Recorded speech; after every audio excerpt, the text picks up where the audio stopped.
ಹಾ, ವಿದ್ಯಾರ್ಥಿಗಳೇ, ಇಲ್ಲಿ ಇದು ಪ್ರಶ್ನೆ 2014 ಪ್ರಶ್ನೆ ನಂಬರ್ 43 ಎಫ್ ಸೀರೀಸ್. ಒಂದು ವಸ್ತುವನ್ನು ರೂಪಾಯಿ 2540ಕ್ಕೆ ಮಾರಾಟ ಮಾಡುವುದರಿಂದ ಬರುವ ಲಾಭವು ಅದೇ ವಸ್ತುವನ್ನು ರೂಪಾಯಿ 1850ಕ್ಕೆ ಮಾರಾಟ ಮಾಡುವುದರಿಂದ ಆಗುವ ನಷ್ಟಕ್ಕೆ ಸಮವಾಗಿರುತ್ತದೆ. ಇದು ಅರ್ಥ ಮಾಡ್ಕೋಬೇಕು. ಈಗ ಒಂದು ವಸ್ತುವನ್ನು ಮಾರಿದ, ಅದೇ ವಸ್ತುವನ್ನು ಅಂದ್ರೆ ಎರಡು ಮಾರಾಟದ ಬೆಲೆ ಬಂದು ಅದೇ ವಸ್ತುವನ್ನ ಮಾರುವುದರಿಂದ ಏನಾಗ್ತದ, ಲಾಭ ಮತ್ತು ಹಾನಿ ಸಮನಾಗಿರ್ತದ ಅಂತ ಹೇಳ್ತಾನೆ. ಲಾಭನೂ ಅಷ್ಟೇ ಹಾನಿನೂ ಅಷ್ಟೇ ಅಂತಂದ್ರೆ ಏನು, ಕೊಂಡ ಬೆಲೆ ಅವು ಎರಡೂ ವಸ್ತುಗಳ ಮಾರಾಟದ ಬೆಲೆ ಕೂಡಿಸಿಬಿಟ್ರೆ ಕೊಂಡ ಬೆಲೆ ಆಗಿಬಿಡ್ತದ. ಎರಡು ವಸ್ತುಗಳ ಮಾರಾಟದ ಬೆಲೆಯನ್ನ ಕೂಡಿಸಿ ಎರಡರಲ್ಲೇ ನೀವು ಭಾಗಿಸಿದ್ರೆ ಕೊಂಡ ಬೆಲೆ ಬಂದ್ಬಿಡ್ತದೆ. ಯಾಕಂದ್ರೆ ಲಾಭ ಎಷ್ಟದ ಅಷ್ಟೇ ಹಾನಿ ಅದ. ಲಾಭ ಎಷ್ಟದ ಹಾನಿನೂ ಅಷ್ಟೇ ಅದ ಅಂದಾಗ ಆ ಎರಡು ವಸ್ತುಗಳ ವ್ಯತ್ಯಾಸ ಅದರ ಲಾಭನೂ ಮತ್ತು ಹಾನಿನೂ ಕೂಡಿರ್ತದ, ಸಮನಾಗಿ ಕೂಡಿರ್ತದ ಅಂತ ತಿಳ್ಕೊಬೇಕು. ಅಂದರೆ ಈ ಪ್ರಶ್ನೆನ ಸರಿಯಾಗಿ ಅರ್ಥ ಮಾಡ್ಕೊಳ್ಳಿ ಬರ್ತದೆ. ಒಂದನೇ ಮಾರಾಟದ ಬೆಲೆ ಬರೋಬ್ಬರಿ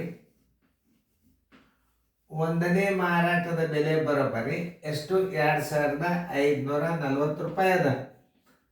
ನೋಡ್ರಿ, ಸರಿಯಾಗಿ ಅರ್ಥ ಮಾಡ್ಕೋರಿ ಅದು. ಆಮೇಲೆ ಅದನ್ನೇ ಎರಡನೇ ಸಲ ಮಾರಿದ ಮಾರಾಟದ ಬೆಲೆ ಬರೋಬ್ಬರಿ ಎಷ್ಟದ? 1850 ರೂಪಾಯಿ ಅದ. ಅಂದ್ರೆ 2540ಕ್ಕೆ ಮಾರಿದಾಗ ಲಾಭ ಆಯ್ತು, 1850ಕ್ಕೆ ಮಾರಿದ್ರೆ ಹಾನಿ ಆಯ್ತು. ಎಷ್ಟು ಹಾನಿ ಆಯ್ತು? ಲಾಭ ಎಷ್ಟು ಆಯ್ತು ಹಾನಿನೂ ಅಷ್ಟೇ ಆಯ್ತು. ಇವುಗಳ ವ್ಯತ್ಯಾಸ ಮಾಡ್ಕೋರಿ, ನೀವು ಗೊತ್ತಾಗ್ತದೆ. ಇವುಗಳ ವ್ಯತ್ಯಾಸ ಮಾಡ್ಕೋಬೇಕು. ಅಂದ್ರೆ ಅದು ಅರ್ಧ ಹಾನಿ ಅರ್ಧ ಲಾಭ ಇರ್ತದ. ಅದು 0. 14ರಾಗ 5 ಆದ್ರೆ 9, ಕೈಲ ಬಂತು 1. 15ರಾಗ 9 ಆದ್ರೆ 6, ಕೆಲ ಬಂತು 0. 690 ರೂಪಾಯಿದಾಗ ಏನಾಯ್ತು? ಲಾಭ ಅರ್ಧ ಅದ, ಹಾನಿ ಇದ್ರಾಗ ಅರ್ಧ ಅದ. ಯಾಕೆ ಮಾರುದ್ರೆ ಲಾಭನೂ ಅಷ್ಟೇ ಅದ ಹಾನಿನೂ ಅಷ್ಟೇ ಅದ ಅಂದ್ರೆ ನೀವು ಇದನ್ನ ಅರ್ಧ ಮಾಡ್ಕೊಂಡ್ಬಿಡ್ರಿ. 690 ಲಾಭ ಅಂದ್ರೆ 690ಕ್ಕೆ ನೀವು ಎರಡರಲ್ಲೇ ಭಾಗಿಸಿದ್ರಿ ಅಂತಂದ್ರೆ ಏನಾಗ್ತದ ಅನ್ನೋದು ಹೇಳ್ತೀನಿ. 2 1 2 3 6, 2 4 8, 2 5 10, ಬರೋಬ್ಬರಿ 345 ರೂಪಾಯಿ ಆಯ್ತು. ಒಂದನೇ ಮಾರಾಟದ ಬೆಲೆಗೆ 345 ರೂಪಾಯಿ ಲಾಭ. ನೋಡ್ರಿ, ಲಾಭದ ಅಂದ್ರೆ ಕೊಂಡ ಬೆಲೆ ಬರೋಬ್ಬರಿ ಅನ್ನೋದ ಸೂತ್ರ ನೋಡ್ರಿ. ಕೊಂಡ ಬೆಲೆ ಬರೋಬ್ಬರಿ, ಕೊಂಡ ಬೆಲೆ ಅಂದ್ರೆ ಒಂದೇ, ಅಸಲು ಬೆಲೆ ಅಂದ್ರೆ ಒಂದೇ. ಕೊಂಡ ಬೆಲೆ ಬರೋಬ್ಬರಿ ಒಂದನೇ ಮಾರಾಟದ ಬೆಲೆ ಎಷ್ಟದ? 2540 ಅದ. 2540ರೊಳಗೆ 345 ಕಳೀರಿ. 345 ಕಳೀದ್ ನೋಡ್ರಿ. 10ರಾಗ 5 ಆದ್ರೆ 5, ಕೈಲ ಬಂತು 1. 14ರಾಗ 5 9, ಕೈಲ ಬಂತು 1, 1 2. ಕೊಂಡ ಬೆಲೆ ಬರೋಬ್ಬರಿ ಒಂದನೇ ಕೊಂಡ ಬೆಲೆ 2195 ರೂಪಾಯಿ ಬಂತು. ನಾ ಏನು ಹೇಳಿದ್ದೆ ನಿಮಗೆ ಸರಿಯಾಗಿ ಅರ್ಥ ಮಾಡ್ಕೋರಿ ನೀವು. ಒಂದನೇ ಮಾರಾಟದ ಬೆಲೆ ಮತ್ತು ಎರಡನೇ ಮಾರಾಟದ ಬೆಲೆ ವ್ಯತ್ಯಾಸ ಏನಾಗಿರ್ತದ? ಅರ್ಧ ಲಾಭ ಇರ್ತದ, ಅರ್ಧ ಹಾನಿ ಇರ್ತದೆ. ಯಾಕಂದ್ರೆ ಅವುಗಳ ವ್ಯತ್ಯಾಸ ಲಾಭದಷ್ಟೇ ಹಾನಿ ಅಂತ. ಲಾಭ ಎಷ್ಟದನೋ ಹಾನಿಯನ್ನು ಅಷ್ಟೇ ಅದ ಅಂತ ಅಂದಾಗ ಆ ಬಂದ ವ್ಯತ್ಯಾಸವನ್ನು ನೀವು ಎರಡರಲ್ಲೇ ಭಾಗಿಸಿದ್ರೆ ಏನಾಗ್ತದ? 345 ರೂಪಾಯಿ ಲಾಭ ಆಗ್ತದ, 345 ರೂಪಾಯಿ ಹಾನಿ ಆಗ್ತದೆ. ಅಂದ್ರೆ ಎರಡನೇ ಮಾರಾಟದ ಬೆಲೆ ಮಾಡಿ ನೋಡ್ರಿ. ಎರಡನೇ ಮಾರಾಟದ ಬೆಲೆ ಬರೋಬ್ಬರಿ ಎಷ್ಟದ ನೋಡ್ರಿ. ಎರಡನೇ ಮಾರಾಟದ ಬೆಲೆ ಹಾನಿ ಬರೋಬ್ಬರಿ 345 ಹಾನಿ ಅದ. ಈಗ ಇದನ್ನು ಕೊಂಡ ಬೆಲೆ ತೆಗೀರಿ ನೋಡೋಣ. ಕೊಂಡ ಬೆಲೆ ಬರೋಬ್ಬರಿ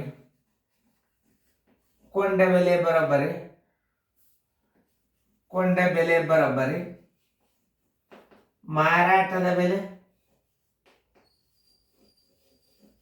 ಪ್ಲಸ್ ಹಾನಿ. ಮಾರಾಟದ ಬೆಲೆ ಎಷ್ಟದ?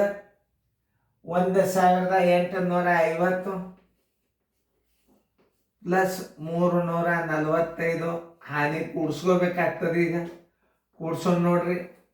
5ಕ್ಕೆ 5, ಆಮೇಲೆ 5 4 9, 8 3 11, 1 1 2. ಆದ್ದರಿಂದ ಅಸಲು ಬೆಲೆ ಬರೋಬ್ಬರಿ ಎರಡು ಥರದ ಸೇಮ್ ಬಂದಲ್ಲ. ಏನು ಕೇಳ್ಯಾರ? ವಸ್ತುವಿನ ಅಸಲು ಬೆಲೆ ಬರೋಬ್ಬರಿ ಯಾವ್ದು ಬೇಕಾದಾಗ್ತದೆ. ಅಸಲು ಬೆಲೆ ಬರೋಬ್ಬರಿ ಎಷ್ಟು? 2195 ರೂಪಾಯಿ. ಉತ್ತರ ಸಂಖ್ಯೆ ಬಿ.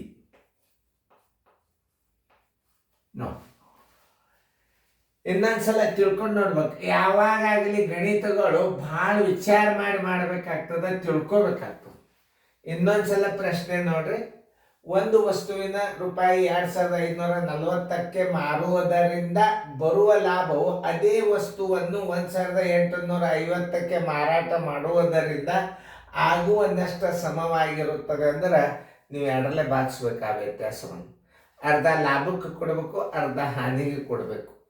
ಈಗ ನಾವು 1ನೇ ಮಾರಾಟದ ಬೆಲೆಯಲ್ಲಿ 2ನೇ ಮಾರಾಟದ ಬೆಲೆ ಕಳೆದ್ರೆ 690 ರೂಪಾಯಿನಾಯ್ತು. ಲಾಭ ಪ್ಲಸ್ ಹಾನಿ ಬಂತು.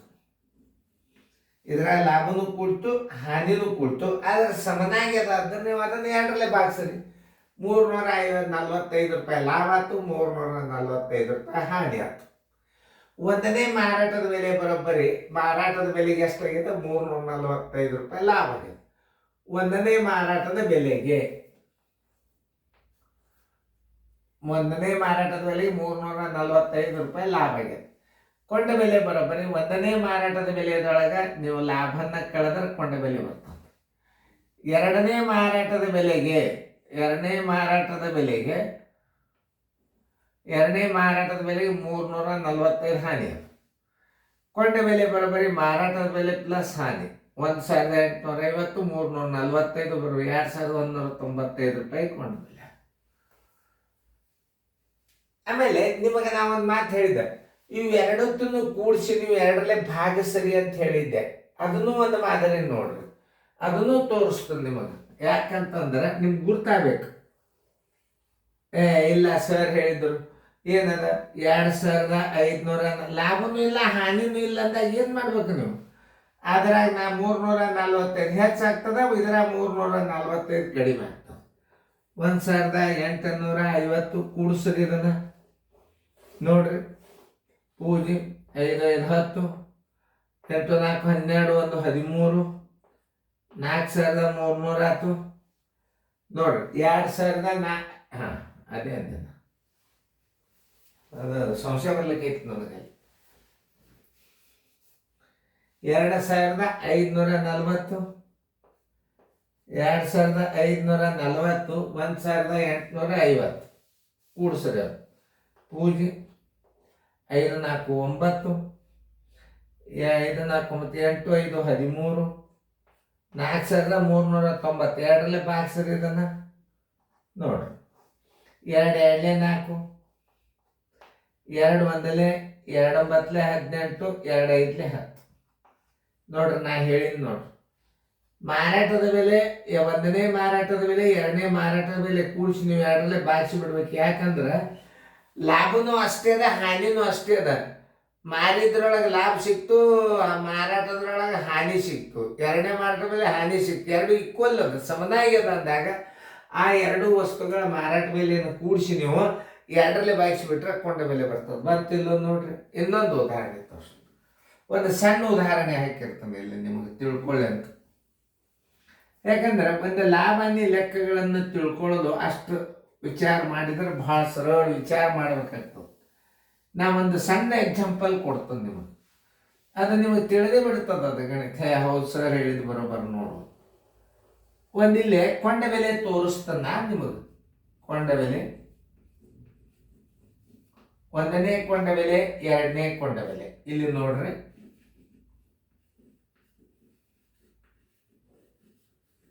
ಒಂದನೇ ಕೊಂಡ ಬೆಲೆ 10 ಅದ ಅಂತ ತಿಳ್ಕೊರಿ. 2ನೇ ಕೊಂಡ ಬೆಲೆನೂ 10 ಅದ ಅಂತ ತಿಳ್ಕೊರಿ. ಇದನ್ನ 2 ರೂಪಾಯಿ ಲಾಭಕ್ಕೆ ಮಾರ್ರಿ. 2 ರೂಪಾಯಿ ಲಾಭಕ್ಕೆ ಮಾರಿದ್ರೆ ಎಷ್ಟಾಗ್ತದೆ ನೋಡ್ರಿ, ಮಾರಾಟದ ಬೆಲೆ ಎಷ್ಟಾಗ್ತದೆ ನೋಡ್ರಿ, 12 ಆಯ್ತು. 12 ರೂಪಾಯಿ ಆತಿಲ್ಲ ನೋಡ್ರಿ. ಮಾರಾಟದ ಬೆಲೆ ಎಷ್ಟಾಯ್ತು ನೋಡ್ರಿ, ಇಲ್ಲಿ 12 ರೂಪಾಯಿ ಆಯ್ತು. ಇದೇ ವಸ್ತುವನ್ನು 2 ರೂಪಾಯಿ ಹಾನಿಗೆ ಮಾರ್ರಿ ನೋಡ್ರಿ. 10 ರೂಪಾಯಿ ಕೊಂಡ ಬೆಲೆ 2 ರೂಪಾಯಿ ಹಾನಿಗೆ ಅಂದ್ರೆ ಮಾರಾಟದಲ್ಲಿ 8 ಆಯ್ತು. 12 8 ಎಷ್ಟಾಯ್ತು ನೋಡ್ರಿ, 20 ಆಯ್ತು.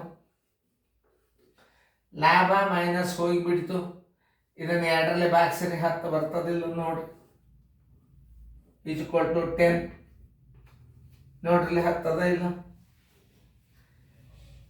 ತಿಳ್ಕೊಳ್ಳಲ್ಲಿ ಬಹಳ ಮಹತ್ವ. ಯಾಕಂದ್ರೆ ಲಾಭನೂ ಇಲ್ಲ ಹಾನಿನೂ ಇಲ್ಲ ಅಂದಾಗ ನೀವು 2 ವಸ್ತುಗಳ ಮಾರಾಟದ ಬೆಲೆ ಕೂಡಿಸಿ 2ರಲ್ಲಿ ಭಾಗಿಸಿದ್ರು ಕೊಂಡ ಬೆಲೆ ಬರ್ತದೆ. ಆಮೇಲೆ 12 ರೂಪಾಯಿಗೆ ಮಾರ್ಯಾನ, 2ನೇ ವಸ್ತುವನ್ನು 8ಕ್ಕೆ ಮಾರ್ಯಾನ. ಇವುಗಳನ್ನ ಕಳೀರಿ, 4 ಬಂತು. 2ಕ್ಕೆ ಲಾಭಕ್ಕೆ 2 ಹಿಡೀರಿ, ಹಾನಿಗೆ 2 ಹಿಡೀರಿ ನೋಡ್ರಿ.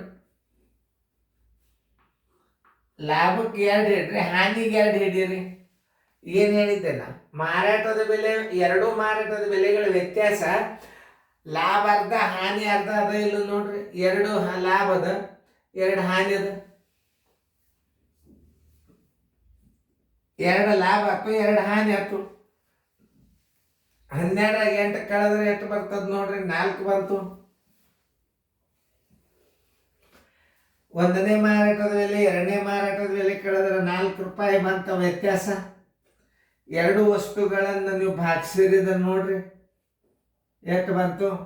ಆ ಲಾಭ ಹಾನಿ ಕೂಡ್ಯದ 4ರಾಗ ನೋಡ್ರಿ, 2 ಲಾಭ ಆಯ್ತು, 2 ಹಾನಿ ಆಯ್ತು ನೋಡ್ರಿ. 2 ಲಾಭ ಆಯ್ತು, 2 ಹಾನಿ ಆಯ್ತು.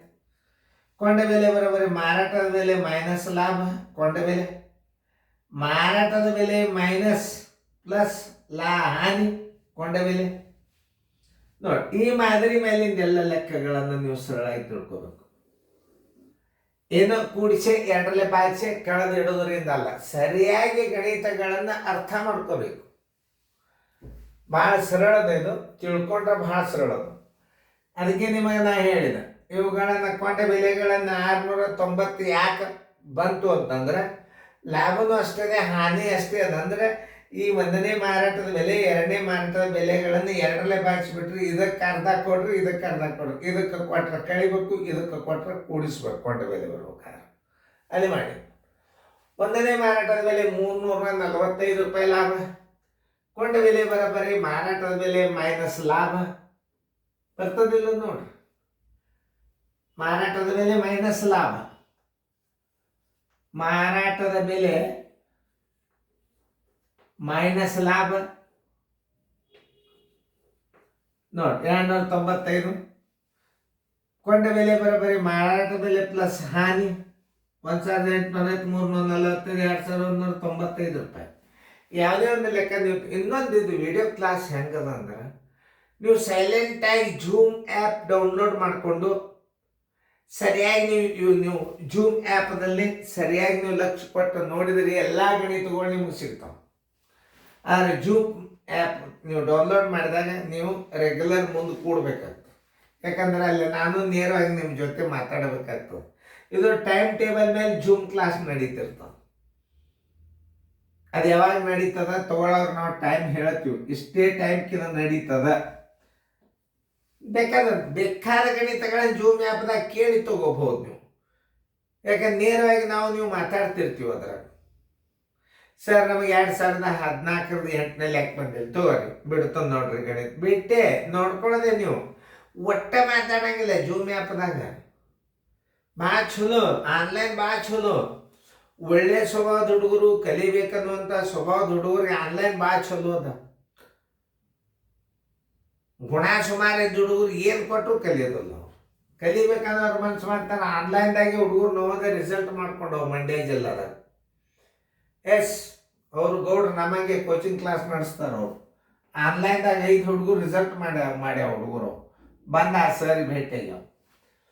ಇದು ನ್ಯಾಚುರಲ್ ನಿಮಗೆ ಕಂಪ್ಯೂಟರ್ ಸ್ಕ್ರೀನ್ಗಿಂತಲೂ ಇದು ಭಾರಿ ಎಕ್ಸ್ಪ್ಲೇನ್ ಮಾಡಿ ಹೇಳುತ್ತದೆ ಇದು ಗಣಿತ. ಕಂಪ್ಯೂಟರ್ ಬೋರ್ಡ್ನಾಗ ಒಂದು ಸುಮ್ಮ ಮೂಲೆ ಹಿಂಗೆ ಬಿಡಿಸ್ತಿರ್ತಾರೆ, ಅದರಿಂದಲ್ಲ, ಇದು ನ್ಯಾಚುರಲ್ ಕ್ಲಾಸ್. ಇದನ್ನು ನೀವು ಅರ್ಥ ಮಾಡ್ಕೊಂಡ್ರೆ ಇಂಥ ಸಾಲ ನಿಮಗೆ ಸಿಗೋದು ಭಾಳ ಕಡಿಮೆ. ಈಗ ನಿಮಗೆ ಅರ್ಥ ಆಗ್ಯದ ಅಂತ ತಿಳ್ಕೊಂಡು ಮತ್ತೊಂದ್ಸಲ ರೀಪ್ಲೇ ಮಾಡಿ ನೋಡ್ರಿ ವಿಡಿಯೋ.